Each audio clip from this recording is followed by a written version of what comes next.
Ah! Ah! Ah! Ah!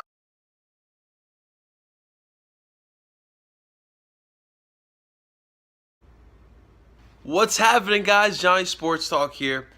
Big day today. Really exciting day. Chip Kelly is finally out as head coach. It was announced late last night, late Tuesday night. Chip Kelly has been released/fired from the Eagles organization. Now, there has been a lot of talk since that Saturday night loss against Washington, whether Chip would stay, whether Chip would go. I personally thought he would stay. I was really shocked. I wanted him to go. I saw enough things to think that Chip Kelly, it was his time to go. But Jeffrey Lurie, surprisingly, like most of us, thought that there was no more that Chip Kelly could do for his team, and it was time for both parts to part ways. At the end of the day, Chip could have stayed here. He could have worked out in the NFL. But the man is too damn stubborn. He needs to change his ways. There's too many things that he has been doing over the past two years that can't and won't work in the NFL. It just won't. By the end of his tenure, I was sick and tired of his arrogant ways, his hurry up offense. I had it with that. Running more plays in a game than the other team in order to win, that's the dumbest thing I ever heard. The team that wins at the end of the game is the team that puts more points on the board, Chip Kelly. No more four-play offensive playbook. No more getting rid of our good playmakers on offense. No more defense being tired because the offense runs 5-second offensive drives. Now, obviously, his coaching wasn't that bad in his 3 years. Now, clearly at the end is where it declined. But really, where the true problem was Chip the GM. And now, if we go back to last offseason, when Howie Roseman was stripped of his GM duties, Chip was put in place to make those decisions. And as we clearly saw this past season, a lot of those decisions were not the best ones. Chip Kelly trading our then quarterback, Nick Foles, and our this year's second round pick to St. Louis for Sam Bradford. But there was more. Obviously, LaShawn McCoy getting traded to Buffalo for Kiko Alonso. Frank Gore not wanting to come here, which was a big debacle. Signing DeMarco Murray for a ridiculous contract when we already had 3 quality running backs. And one thing people need to also recognize, another bad move, was letting Chris Polk go. Now, at the end of the season, I felt that Chris Polk deserved more carries. And now, instead of signing DeMarco Murray, why couldn't you go into this season with Ryan Matthews, Darren Sproles, Chris Polk, and Kenyon Barner? That would still be a solid running back crew. And you don't have to pay DeMarco Murray all this money. And now, Eagles fans, we're running into the problem where if you want to release DeMarco Murray, it's not really an option. He's still going to be on the books. If you release him, he's probably going to be 13 mil on the books. That's really screwing us over. Now, also signing Byron Maxwell was also, as we all saw, a bad signing. Now, at the beginning of the season, in the offseason, when this deal happened, a lot of us, including myself, felt proud and happy that this happened. And obviously, Byron turned out to be, I hate to say, another Nnamdi. Now, we have to look back at this, guys. Back 3 years ago, when the Eagles signed Chip Kelly as their head coach. Now, he was the hot commodity coming out of college, and understandable. He brought something fresh and brand new that was working phenomenally in college football. He won 43 games to 7 losses in college football. But we look at the coaching process back 3 years ago. There's 2 names to remember. 2 names that the Eagles passed up on. Number 1, Bruce Arians, who right now has probably one of the best teams in the NFL, who is somewhat of a local guy. You know, he grew up in the New York, Jersey area, but he also coached Temple. So he understands what this Philadelphia fan base wants. He understands how hungry we are. Now he's running one of the best teams in the NFL.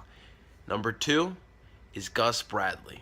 Now, I understand now he's not winning, but guys, if you look at that roster, especially on offense, he's got one of the best young promising teams in the NFL. and we let that guy go. He was about to be our head coach until Chip Kelly decided to come out. Now, I understand that most of the young talent in Jacksonville has to do with the front office. But Gus Bradley has built this team to where next season I wouldn't be surprised if we see playoffs or much more of an improvement.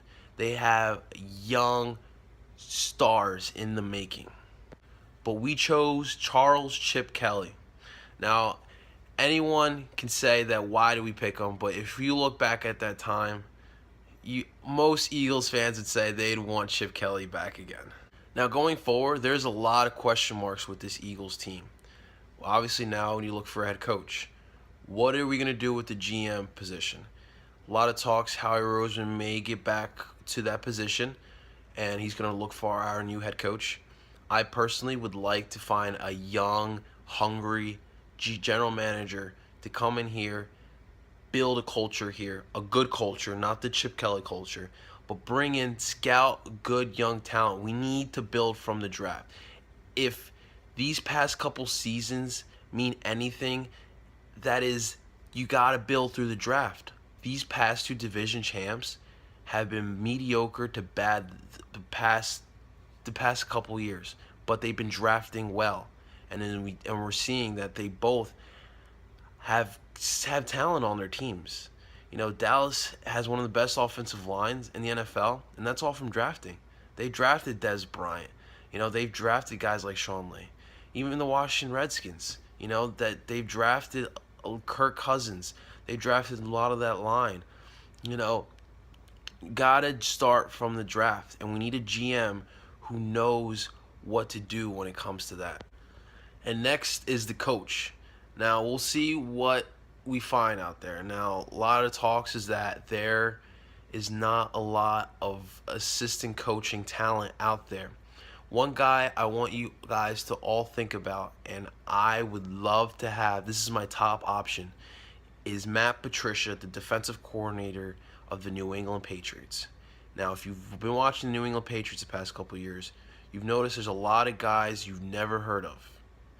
That's because these are guys that have been undrafted, third-day picks, you know, and obviously a lot has to do with Bill Belichick, but Matt Patricia has been under the reins of Bill Belichick, learning from him and building up guys like a Logan Ryan, like a Devin McCourty, like a Jamie Collins, Rob Ninkovich. These are guys that nobody saw coming, and I would love to have that guy as my head coach of my Philadelphia Eagles. And then the last key thing is what to do at quarterback. Now, Sam Bradford obviously is the talk right now with the Eagles. We'll see what's going to happen. I think it's time for Sam to find job elsewhere. He did a great job. I think he still has what it takes to play in this league. But I think the Eagles want to do this the right way. You got to start fresh. We got to find that quarterback. Now, key is this weekend, guys. If the Eagles find a way to lose against the Giants this week, and we need some things to happen our way, we can draft between the 6th and 9th pick. Now, we can find a solid QB to run our offense for the next couple of years. There's guys out there like Connor Cook, who's my top choice. Paxton Lynch, who we all know well in the AAC, with Temple playing Memphis this year. We know what he is. There's guys like Jared Goff. There's a whole bunch of lists that they're worth looking at. But Connor Cook is my choice, and from looking at most mock drafts, he will be there between 6 and 9. But we need things to go our way. We need a Miami loss. We need New Orleans loss. Tampa Bay loss. You know, we need a couple things to happen our way. But if we can lose, and if the chips fall in their place, we should have our quarterback, guys. Now, I don't know about you guys, but I'm excited. I mean, obviously, it's never fun, you know, going through a coaching change. But, guys, the Eagles can do this the right way now. You know, no more Chip Kelly, no more his stubborn ways. It was sad to see, you know, he was supposed to revolutionize football, the way we see things. But, again, he's stubborn. and that's what's gonna get, that's what's gonna be his Achilles heel. Now we'll see what happens. A lot of the college coaching jobs are pretty filled. It'll be interesting to see if someone fires their coach and tries to get Chip Kelly, but we'll see. I think what's gonna happen. My idea is I think he's going to Tennessee. He's going to link up back with Marcus Mariota, and Tennessee's desperate for winning football. They haven't had winning football in God knows how long, since Steve McNair. So it'll be interesting to see what we do going forward with this franchise. It's going to be interesting to see what's going to happen to Chip Kelly. Let me know what you think, guys. Exciting times. Go Birds!